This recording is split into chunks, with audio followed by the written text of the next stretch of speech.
Let's be honest, if you've ever used YouTube to help you focus, study, or just kind of unwind after a crazy long day, you've almost certainly stumbled onto a lo-fi music channel. You know the ones, right? The looping, aesthetic animations, the endless chill beats. And if you're anything like us, you've probably caught yourself wondering, wait, how exactly do these channels work? And more importantly, who is sitting there making all that money? Well, in today's explainer, we're completely tearing down the playbook for building a faceless, 24/7 lo-fi YouTube empire. We're going to walk through the exact 20-step system to go from absolutely zero to a fully operational, income-generating digital asset, all in just 72 hours. Let's get into it. Just to wrap our heads around the sheer scale of this demand, take a look at this number, 14 million. That is the subscriber base for a channel like Lo-Fi Girl, and honestly, she's definitely not alone. The appetite for this ambient, focus-driven background music is just staggering, and it literally runs around the clock. People don't just watch a lo-fi video once, they loop it for hours while they work or sleep. But here's the catch. Most people look at a channel with 14 million subs and think, yeah, no way I could ever do that. I'm not a musician, I can't animate. And you know what? 3 years ago, they would have been 100% right. But the game has completely changed. Look at the old way of doing this. To run a successful lo-fi channel back then, you had to hire beat producers, you needed custom illustrators, and you needed video editors to stitch it all together. It was a massive headache that required a whole team and a huge budget. But the new way? AI has completely flipped the script. Today, AI tools generate the music, they create the visuals, and they even automate your uploads. Literally, one smart creator working just 4 to 5 hours a week can now do the work of an entire production studio. So let's jump straight into phase 1, the foundation, which is all about your niche and setup. Here's the thing, if you launch a channel today and just call it lo-fi hip-hop, you are walking straight into an absolute war zone. That generic space is way too crowded at the top. The smart move is to go one level deeper into specific sub-niches. Let's look at the actual math here. Check out the CPM, which is how much advertisers pay per 1,000 views. If you make a generic lo-fi and anime channel, sure, you'll get views, but your CPM is only going to be around $3 to $8. But now, look at coding and programming lo-fi. Software companies are desperate to advertise to programmers, so that CPM shoots up to between $12 and $25. Or dark academia, that sits nicely at $6 to $14. You really don't need millions of views to make a great living if you target specific, focused audiences. To put it simply, 100,000 views in a premium niche is going to earn you way more than 500,000 views in a generic one. To actually serve that niche, you need your tech stack. Now, this right here is your entire production studio. And believe it or not, it's going to cost you somewhere between $0 and $30 a month. That's it. For music, you're tapping into AI generators like Suno, Udio, or Soundraw. You just punch in a prompt, like, I don't know, an 80 BPM jazz-infused rainy day beat, and it gives you full, high-quality tracks. For the visuals, you'll use Midjourney or Canva to create custom characters, and then tools like Runway or Kling AI for those super subtle looping animations. And finally, you bring the whole shebang together in CapCut. No expensive software licenses required, just a smart, low-cost stack and your own aesthetic vision. All right, moving right along to phase 2, the automated production pipeline. Remember, the ultimate goal here is passive income, which means we cannot be chained to our desks every single day making content. You need a reliable machine that churns out videos without burning you out. And here is exactly how you pull that off. You don't make videos daily. You use batch production. You take one single 9-hour day just once a month. In the morning, spend 3 hours generating and quality checking all your music tracks for the month in Suno. In the afternoon, spend another 3 hours in Midjourney and CapCut, generating your visuals and adding those subtle animations.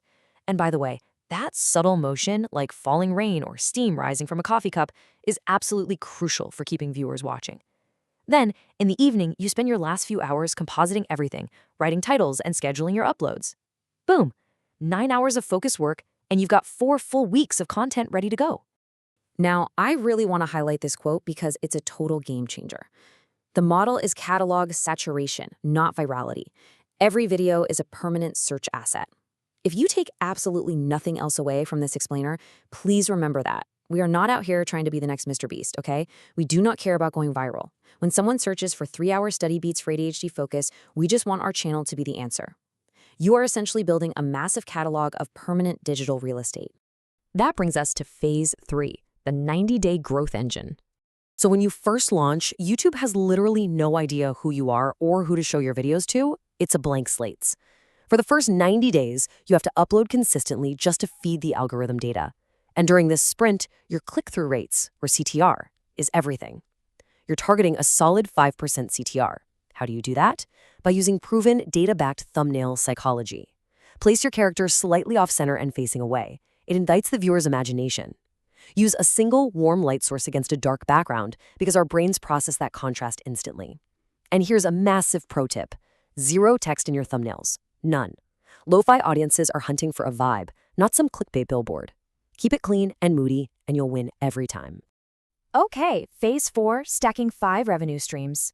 Now, most creators make a fatal mistake right here. They build an audience and then just sit on their hands waiting to hit YouTube's AdSense requirements. But AdSense is just one piece of the puzzle. Check out how you can stack 5 different revenue streams over time. Literally on day 1, you can start selling merch through Printify, think aesthetic desk mats or posters, and you can start licensing your AI tracks to podcasters. At 5,000 subscribers, you unlock sponsorships, and by the time you hit 10,000 subs, you've got full YouTube AdSense, a Patreon for loyal fans, and Spotify royalties via DistroKid. So 3 of your 5 streams can be making you money before you even hit 1,000 subscribers. Let's actually zoom in on those sponsorships for a second, because this is where the real money is made early on. You do not need 50,000 subscribers to land a sponsor. Sponsorships start at just 5,000 subscribers, and they pay anywhere from $200 to $5,000 per video. Crazy, right? But think about it. Brands like VPN services or high-end stationery companies don't care about massive empty numbers. They care about targeted attention. A lo-fi audience is actively studying or working. If you've got 5,000 dedicated students listening to your channel, a premium notebook brand or a productivity app will gladly pay top dollar to get right in front of them. Finally, we hit phase 5, building a sellable asset. Eventually, all these revenue streams are going to stack up to that realistic target of $3,000 to $12,000 a month. But once you hit that, your own time actually becomes the bottleneck to scaling further. So what's the play? You delegate. When you're ready, you hire a virtual assistant to handle the CapCut editing, maybe another to generate the music, and one more for community management. Suddenly, your role shrinks to just 20% of the pie. You're just doing high-level strategy, reviewing content, and negotiating those big sponsor deals. You completely remove yourself from the daily grind. And here is the ultimate endgame. When you have a fully systematized channel, printing stable revenue across 5 streams with a team running the operations, it becomes incredibly valuable. On digital brokerage platforms like Empire Flippers or Flippa, these automated YouTube channels regularly sell for a multiple of 24 to 48 times their monthly profit. So let's map that out on a realistic timeline. In months 1 and 2, you're just putting your head down, building the pipeline, and getting those first videos out. By months 5 and 6, your consistent uploads have fed the algorithm and your sponsors and ads are firing. Fast forward to months 12 to 18, if you've stayed consistent with your 4 to 5 hours a week, you're hitting that $3,000 a month profit mark. And at a 24 to 48 times multiple, that little channel is now a digital asset worth between $72,000 and $144,000 if you decide to exit and sell, all from using AI to make relaxing beats. It's pretty wild. Look, building a lo-fi YouTube empire isn't magic, and it's definitely not some fake get-rich-quick scheme. It requires treating AI like your actual production staff and treating your channel like a real, structured business. What we've covered in this explainer is the high-level roadmap. But if you want the exact prompts, the step-by-step templates, and the specific email scripts to land those brand deals, it's all laid out in the LoFi YouTube Empire Playbook. It's Playbook 1 of 10 in the Income Systems AI series. You can grab the single playbook for $19 Canadian, or honestly do the smart thing and grab the entire 10 playbook bundle for $97 Canadian at incomesystemsai.gumroad.com. The AI tools are practically free, the audience demand is 24/7, and the exact blueprint is right there waiting for you. So I'll leave you with this. Are you going to keep passively listening to someone else's lo-fi empire, or are you finally going to build your own?